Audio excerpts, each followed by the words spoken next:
Composition and confidence. Composition and confidence is the two main things why I feel that lets down new photographers. So let's discuss what I mean.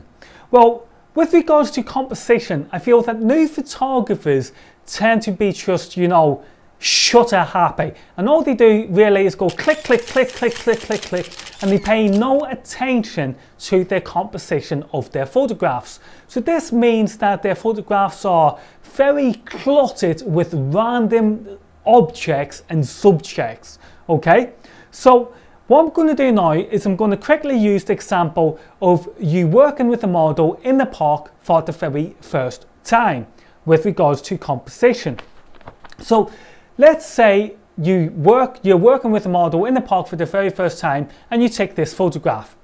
Now, don't get me wrong, I like the composition of this photograph, but this is my point. The model is the main subject of your photograph, but in this photograph, I personally see 4 different subjects. I see the model, I see a park bench, I see a brick wall, and I see the rocks of the mountain in the background. So what I'm saying is that the rocks in the background, the brick wall and the bench distract me from the main focus of the photograph, which is to be the model. So if I was to take this shot personally, I would do something like this. As you can see, I've decluttered the image and now I'm only left with the model's face and the rocks in the background. So that is basically 2 subjects that I'm left with. So that's what I'm talking about, composition. I've decluttered my images. Now it doesn't have to be rocks in the background, it could be a beautiful blue sky. But nonetheless, my point is that experienced photographers tend to isolate their subjects and declutter their images. Now, moving on, another thing what new photographers need to take into consideration with regards to composition is then their angles. New photographers should not be afraid to experiment with their angles of composition. For example, get up close to your subject, get up tall to your subject, look down on your subject, take low angles and look up at your subject, be like a spider's web and come at your subject from many different photographic angles. And again, it's something that you need to do in order to get those shots that you want. So now I'm going to move on to the confidence of a photographer. Confidence is something that I feel lets many photographers down. Some new photographers are overconfident, and then when their subject gets the photos, it turns out they're the worst photos in the world. Some photographers tend to be underconfident, which means that if they've got a bad subject, they could be walking away feeling like they're a useless photographer and they're never going to be a good photographer simply because they lack confidence. So what I'm going to do now is quickly talk about confidence with regards to new photographers.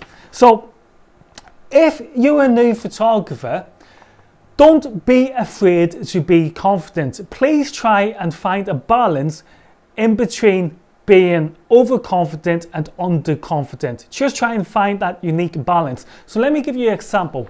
Let's say you're working with a model in the park, and let's say you're not getting the photograph that you wanted. You wanted, you want the model to go that extra mile, but you don't want to ask the model to go the extra mile. Guess what? This is where you need confidence, okay? In order for you to get that shot you want in your head, you need to turn around, say to the model, excuse me, let me show you this. This is what I'm currently getting. As you can see, it doesn't look that great.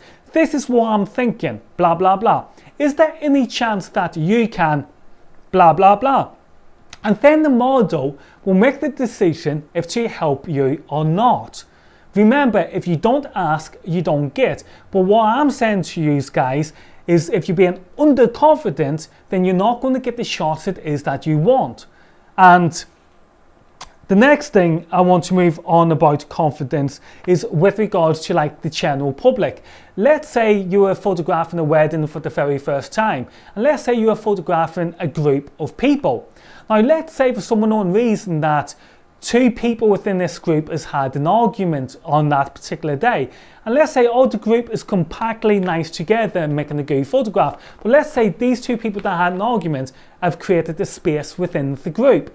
Now that may be distracting and may be destroying the photograph. So as a photographer, it's up to you to develop the confidence to say to the person that's, you know, ruining an image, excuse me, please can you get closer because it doesn't look very good as the photograph. 9 times out of 10, they're going to react to the photographer and move closer. So this is what I'm saying with regards to photographers having confidence. You need to be confident with people and tell them what you want as a photographer. You know, I hope this helps you guys, because again, with new photographers, you need to attack your subject from many different angles. Don't be afraid to experiment. Don't be shy. And most of all, be confident. Don't be overconfident. Don't be underconfident. Happy snapping and well done. You've just completed the first part of this online course.